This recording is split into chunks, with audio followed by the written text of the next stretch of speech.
Today is a big day for me because I'm at home, surrounded by walls full of memories.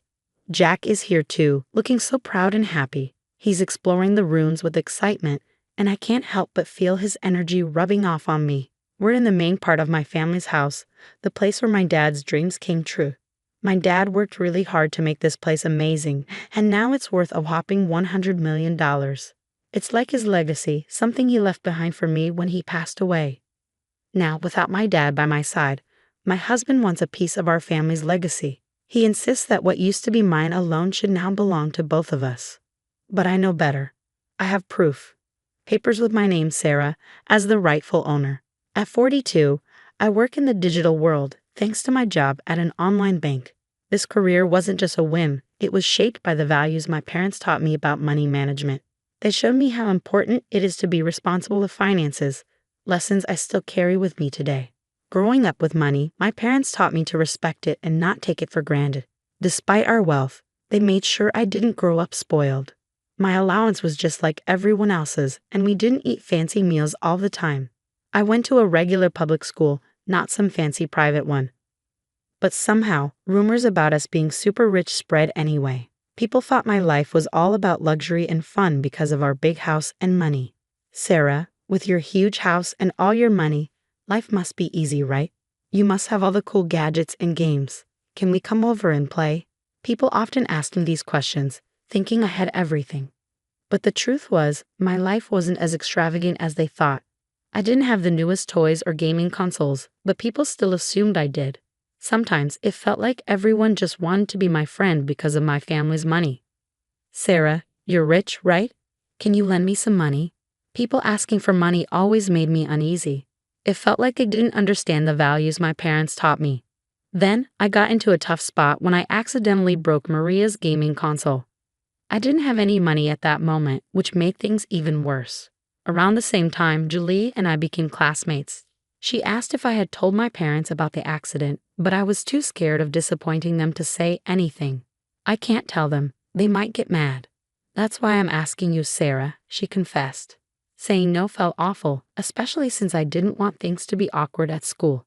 But my parents were clear about not lending money, so I had to apologize to Julie and explain that I couldn't help. After I couldn't help Julie, she ended up crying. And soon rumors started flying around. People accused me of not helping a friend in need, even though my family was well off. I tried to explain that I didn't have any money to spare, but it didn't seem to matter. Then, Maria said something that really hurt. She suggested that I cared more about money than friendship. Things got worse when Maria and Julie started spreading lies, saying I owed them money and refused to pay for the broken console. The school found out the truth eventually and scolded Maria and Julie. But instead of stopping, the rumors got worse and even reached my parents. My dad decided to deal with it and organized a meeting with their families. Even though they said sorry, I decided to stay away from Maria and Julie after that. I still had to deal with their looks and whispers, but at least there were no more direct confrontations. During dinner that night, my dad shared advice that stuck with me for years. He said it's important to stand by your decisions, especially when it comes to money. Sarah, it's okay to say no, he said with a smile. You don't have to tell anyone about your finances. If someone keeps asking, just say you'll have to check with your parents, even if you know you can't lend money. This lesson about handling money matters gracefully and firmly became really important to me.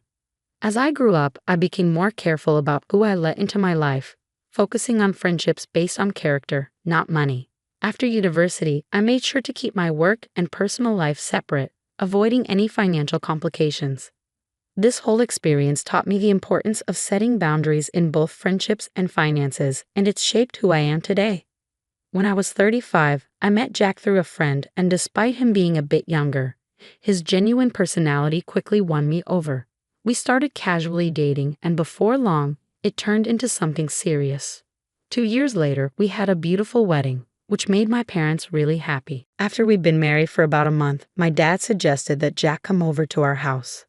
I trusted Jack, but I was worried that he might accidentally reveal some private family stuff because he loves to talk. Still, after a month of marriage, I felt ready to let him in on everything about my family. So I invited him to visit my parents' house. Jack was amazed when he saw my family's house. His surprise was obvious, showing that he hadn't realized how well off my family was. Even though the visit went well, Jack couldn't stop asking about our money on the way home. I didn't know much about our finances myself, so his questions made me feel uneasy. A few months after we got married, my mom called to tell me that my dad was in the hospital. It was a shock, especially since I didn't know he was having health problems. Thinking back to our last visit, I remembered how he didn't seem well, and now I felt really worried and guilty. When I went to the hospital with my mom that Saturday, my dad tried to stay cheerful, but we could tell he was feeling down. He apologized for what he saw as a burden to us, showing his gentle nature. Then the doctors told us he had advanced pancreatic cancer, and it had spread too much for surgery. It was like a punch to the gut. We couldn't believe someone as health-conscious as my dad could get so sick. After the diagnosis, my dad stayed strong. He just wanted us to be happy, which made us all tear up. I wanted to spend every moment with him, but hospital rules meant only close family could visit. He wished for our friends to be around to make happy memories at home, which reminded us of the life he wanted for us. So I promised to keep our home full of joy, even after he was gone. Keeping that promise became really important to me. I decided to renovate our family home, something to focus on during such a tough time. Jack, always caring, worried about how much I was doing for my dad, not realizing the other stuff I was dealing with, like our family's estate issues that I hadn't told him about. When Jack asked about my dad's health, I finally opened up to him about everything we were going through. It was a relief to have the support while juggling work, hospital visits, and all the emotions. However, things got tense when Jack started asking about my dad's money and the family estate. He even suggested getting legal advice, just in case something happened to my mom too. It brought up painful memories for me. My dad had a lawyer he trusted, but Jack's insistence on being cautious with money started causing problems between us. A few months later, my dad passed away after bravely battling his illness. Then, the discussions about inheritance started within the family. I ended up getting a big house worth $5.5 million. But Jack's growing interest in the inheritance, despite me trying to keep him out of it, made things even harder. He was excited about moving into the mansion and kept asking about financial stuff, which caught me off guard. I later found out he'd been talking to my cousin at the funeral, who mentioned how the house would be a waste if it stayed empty. That just made things more complicated. Despite my attempts to explain to Jack that the inheritance wasn't something we shared, he didn't seem to listen. Our relationship started getting more hostile because of it. Even though he was there at my dad's funeral, Jack didn't help out with the memorial services or the legal stuff that followed. As things started to settle down and life went on, Jack dropped a bombshell. He said he changed the ownership of my family home to his name, and he had legal papers to prove it. I was shocked and hurt. Not only did he break my trust, but it also showed a huge lack of respect for our relationship and the boundaries we had. Dealing with inheritance issues brought up bigger problems in our marriage. We had to rethink what we valued, how much we trusted each other, and where our relationship was headed. When Jack told me he changed the ownership of our family home without telling me, I was shocked and hurt.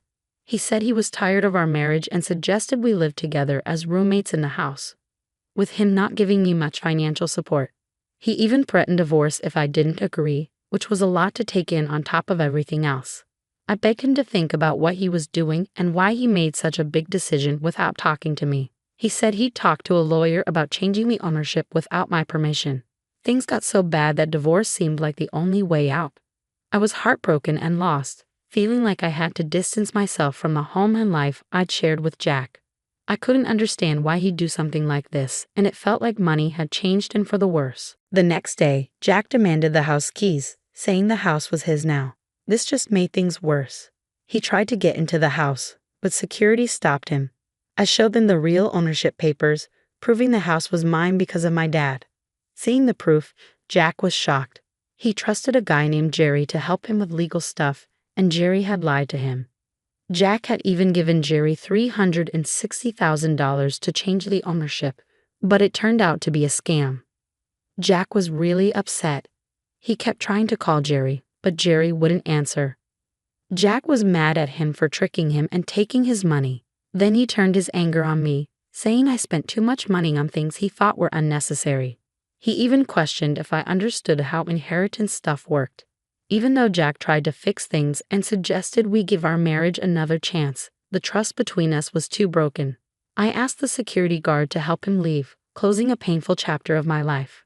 In the months that followed, I had time to think about everything that happened.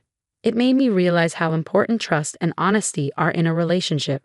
What happened with Jack, all the lies and betrayal, taught me to be careful not to let money cloud my judgment. During my dad's first memorial service at our family temple, Jack showed up unexpectedly.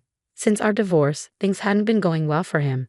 He didn't have a job, he had money problems, and it seemed like the people he trusted had let him down. He looked really sad and lost, standing there in contrast to the solemn occasion. As he tearfully tried to apologize, his actions unintentionally disrupted the memorial, causing a commotion among my relatives. Despite his emotional distress, I had to ask him to leave, and security had to step in to make sure it happened.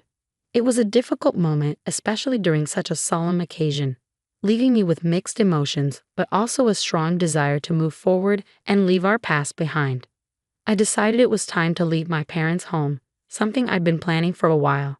I found a new place to live, cutting ties with Jack for good. Meanwhile, Jack kept coming to the family property, which we had turned into a rental villa. My mom and I ran the villa together, turning it into a happy place for many people to visit and enjoy. On his side, Jack seemed to be trying to make positive changes. He got a new job and was really focused on starting over. Turning our family home into a rental villa not only honored my dad's vision, but also created a welcoming place for guests from all walks of life.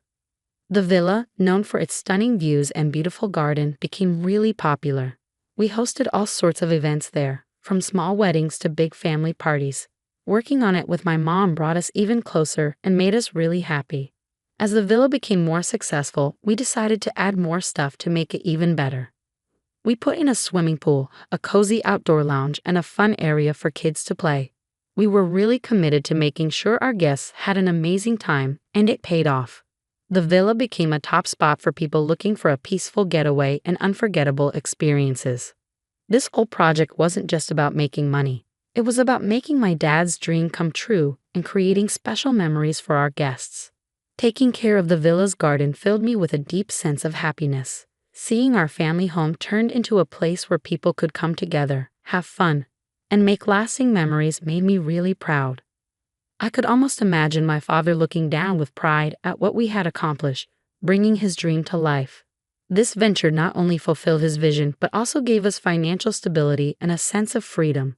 Along the way, I learned important lessons about trust, money, and the strength needed to forge my own path, separate from the challenges of the past. In this journey of self-discovery, I discovered that facing difficulties can actually make you stronger and more determined. I heard news about Jack from friends, and it seemed like he was turning his life around, finding a meaningful job and learning from his mistakes. Seeing his progress gave me a sense of peace, knowing that both of us were moving forward and growing. My father's dream became a driving force for growth, not just for me and my mom, but for everyone who visited the rental villa. It became a place of joy and celebration, a sanctuary where people could create lasting memories. The success of the villa is a testament to my father's vision, reminding us of the values of resilience and hard work. Through this venture, we've created more than just a place to stay. It's a source of happiness, a place for making memories, and proof that dreaming big and putting in the effort can lead to incredible things.